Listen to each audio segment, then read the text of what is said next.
They told Ava Merrick she was just a cook, just a name on the contract roster at Camp Halbert, where no one remembered the quiet faces who served 3 meals a day to the same tired soldiers, where she wore the same tan apron over the same pale green shirt, hair tied back beneath a regulation cap, hands always folded neatly behind her back, eyes always lowered but watching, always watching. And for 2 years she moved like smoke through kitchens and mess halls and field tents, unnoticed by the commanders who called her Miss without learning her last name, unacknowledged by officers who never questioned why her step was so precise, why her posture never faltered, or why the scars on her knuckles never faded with time. But they noticed her the day she stepped onto the range without permission, a tray of food in her hands and a soldier bleeding from the mouth at her feet, and when the range officer barked at her to leave or face disciplinary action, she only said one sentence: "Someone gave him the wrong orders."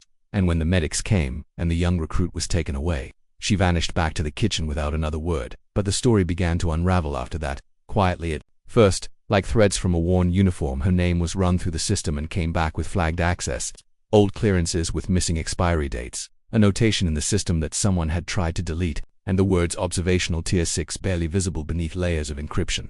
And when the commanding officer demanded to know who had authorized her stationing, no one could answer, because no one had, not officially, and it was then that a quiet unease settled into Camp Halbert, like smoke before the fire, because things started happening, small things, strange things. A sergeant known for harassing female recruits was suddenly transferred out, mid-cycle, with no explanation. A supply report missing critical gear reappeared, fully stocked with timestamps that didn't match anyone's logins. And a lieutenant who bragged about silencing whistleblowers was placed on administrative leave after an anonymous audio file surfaced of him screaming threats. During a nighttime interrogation, no one connected it at first, not until Private Lina Vega, 19 years old and trembling, limped into the med tent with bruises shaped like boots and eyes that didn't blink right. And when asked what happened, she said only this: "She found me before I broke," and the medic wrote it down, confused, because no one knew who she was. Not yet. Not until the annual Joint Forces inspection brought a new wave of brass onto base, including Commander Raleigh Sumner, a polished career officer with a flawless record and a cold voice that could freeze steel, who stood before 1,000 soldiers in the late afternoon sun and said the future of modern warfare depended not on weapons but on discipline, obedience, and unyielding order, and that anyone who compromised the chain of command would be removed. And in the back row, Ava Merrick stood in kitchen fatigues, silent, unmoving, with a stack of meal trays resting in her arms, and her eyes were locked on him, unwavering. And when Sumner's assistant stepped forward and barked, "Civilian staff are not permitted during this address," Ava didn't speak, didn't move, but instead placed the trays down and turned slowly around, unbuttoning her top 2 uniform buttons and revealing beneath her collar the unmistakable inked symbol of a black feather twisted around a dagger, the insignia of Phantom Group, a disavowed internal unit officially shuttered 12 years prior after a scandal involving torture, covert abductions, and a failed extraction that had never been declassified. And the moment that symbol was visible, the murmurs began, soft and confused, until Commander Sumner's voice cut through them like a blade. "Remove her," he said. But no one moved, not the MPs, not the officers, not even the cooks watching from behind the supply truck. And Ava stepped forward, one pace at a time, until she stood just 10 feet from the stage, her voice low but cutting. "You left 6 men behind in the Marion Hollow operation, then falsified the extraction logs," she said. And the silence that followed felt like it might crack the earth itself. "You blamed the one who survived," she continued.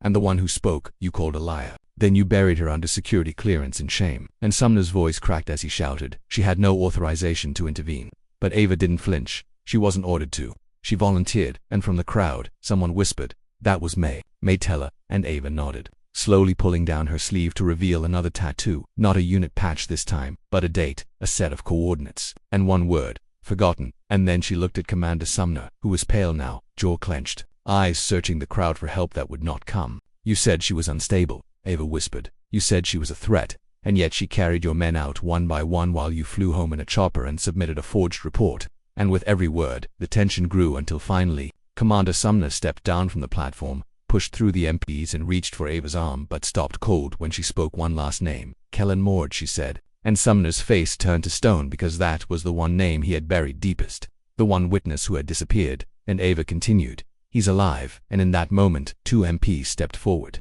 not to restrain Ava, but to surround Sumner, and in their hands they held a sealed warrant signed at the federal level. And as he was led away, shouting that it was all lies, that she was nothing but a cook, Ava turned and faced the soldiers once more, and this time, she spoke not with fire but with something heavier. "I cooked because it's quiet," she said.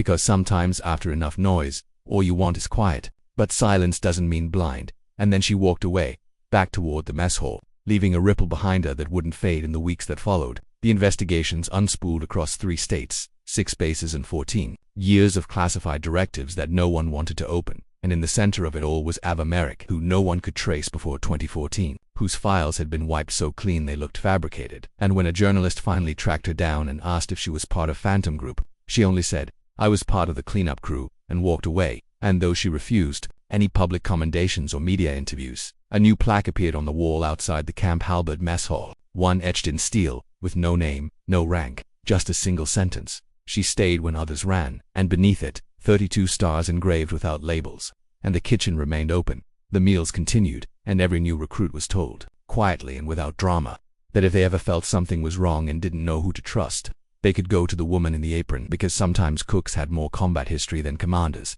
and because sometimes real heroes didn't bark orders, they listened, and then they acted. And in the cold mornings when the fog rolled in and the trays clattered onto the stainless steel counters, some swore they saw her watching the ridge through the steam of the coffee pot, just waiting, guarding, never asking for thanks, just counting survivors,